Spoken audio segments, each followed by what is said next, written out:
जब हैदर के वकील को पावर अटॉर्नी मिल चुकी है, तो वो यहाँ पे हैदर को लेकर आकर क्योंकि वालिद है वही है बच्चों के, किसी और की परमिशन या चीज की जरूरत नहीं पड़ेगी उन चीजों को।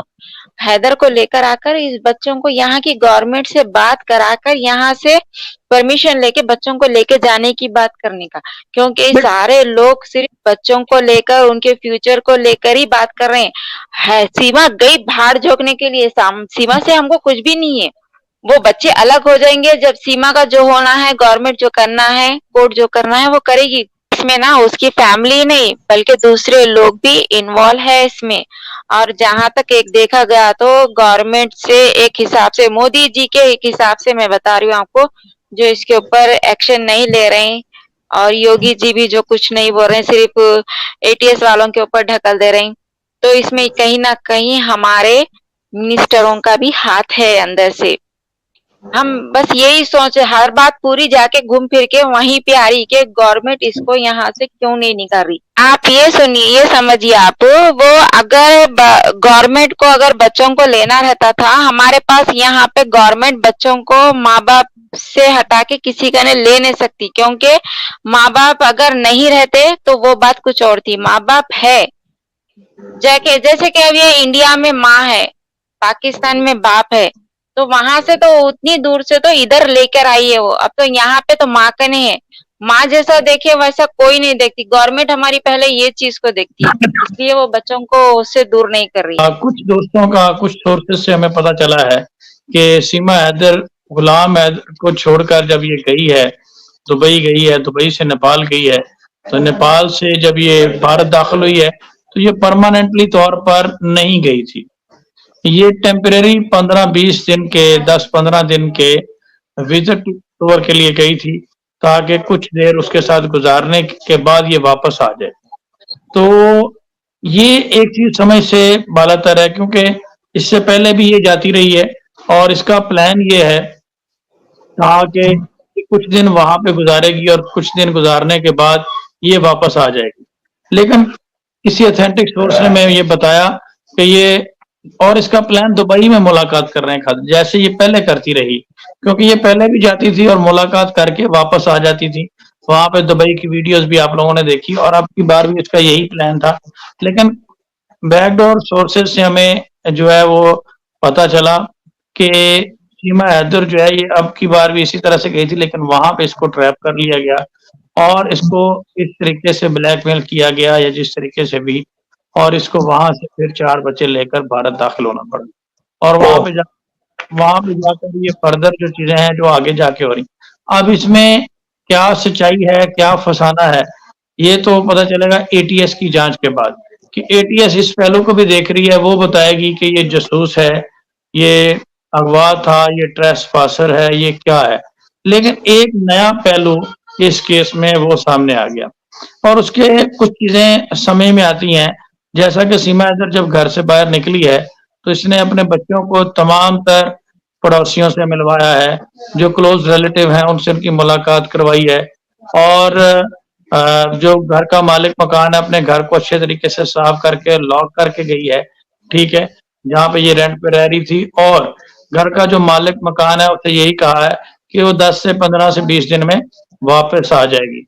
इसके बाद फिर उसने यही बात की कि जिससे भी मुलाकात की 10 से 12 दिन में छुट्टियों पे जा रही है, इसी से मिलने के लिए जा रही है, खैरपुर में जा रही है, और वापस आ जाएगी, उसके घर का ध्यान रखें। तो यहाँ से ये चीजें समझ में नहीं आ रही। यहाँ से चीज अंदाजा किया जा सकता है कि हो सकता है कि वो टेम्परेरी तौर पर जा रही हो, क्योंकि अगर उसने परमानेंटली जाना होता तो फिर ये डिवोर्स लेके भी जा सकती थी और ये किस्सा ही खत्म कर देती। क्योंकि ये चोरी जा रही थी, चोरी छुपे, आप जानते हैं कि पहले भी ये अपने बच्चों को अपनी बहन के पास छोड़कर 8-10 दिन के लिए, 1 हफ्ते के लिए वहां पे रहकर आई थी। तो इसका अब भी यही प्लान था कि ये वहां पे जाएगी और इसने जो कुछ भी करना है जैसे पहले करती रही उस तरह से वो करेगी, और वहां पे कुछ वक्त गुजारने के बाद ये वापस आ जाएंगी। तो इसने जितने भी लोग थे उनसे मिलवाया। अब यहाँ पे एक और सवाल भी पैदा होता है कि अगर इसने वापस ना आना होता तो ये अपने घर को इस तरीके से मेंटेन क्यों करती, और ये लोगों को मिलवाती क्यों, अपने बच्चों को पड़ोसियों से, दीगर लोगों से ये मिलवाने की क्या वजह थी। चुप करके ये निकल जाती, डिवोर्स लेती और चली जाती। क्योंकि इसने डिवोर्स भी नहीं लिया और सबको यही कहा कि मैं वापस आ रही हूँ और उसके बाद फिर ये इलीगल तरीके से तो ये है कि इसके पास अभी तक कोई वीजा रिजेक्शन सर्टिफिकेट भी ये नहीं दिखा सकी। जैसा कि ये कहती है कि इसने भारत का वीजा के लिए अप्लाई किया, उसे मिला नहीं।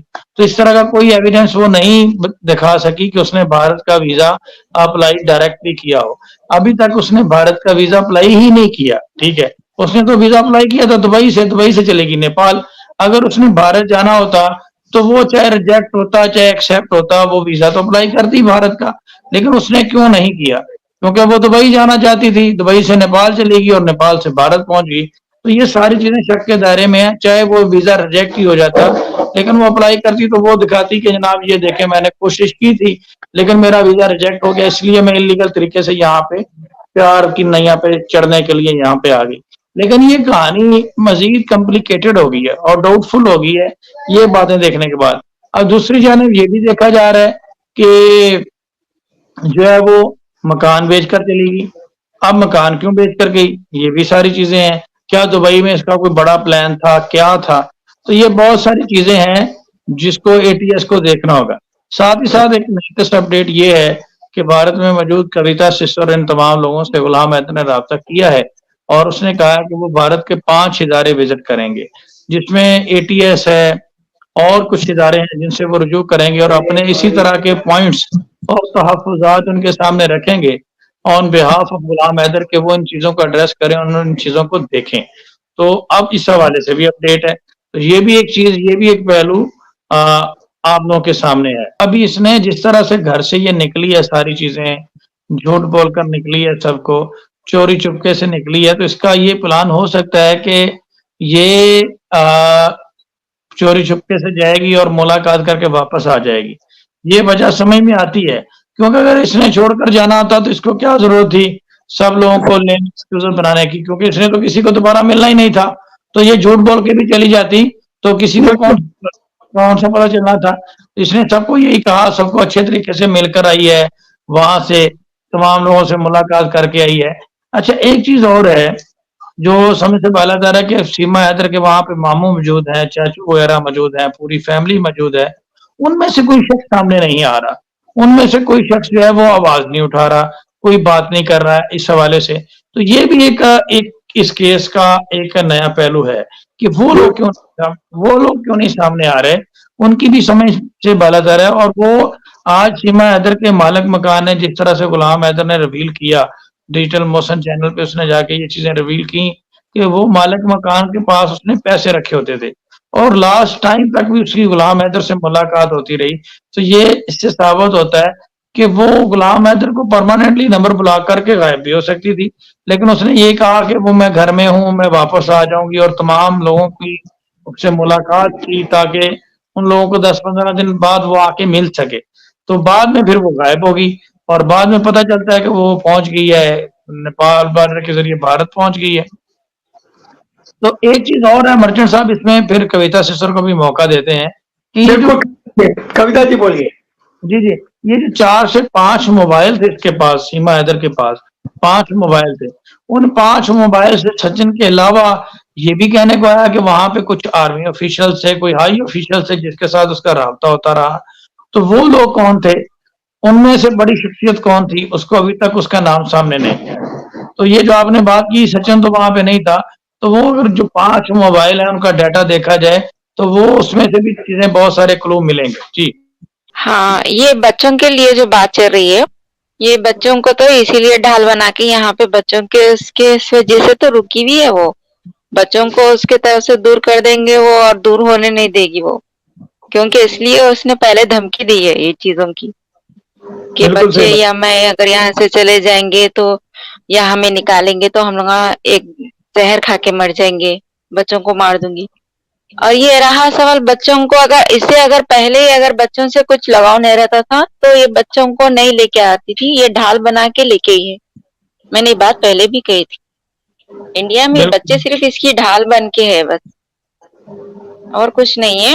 और ये बच्चों को किसी को देगी भी नहीं और ये बच्चों के सामने ना किसी को लाएगी, ना बच्चे किसी के सामने आएंगे।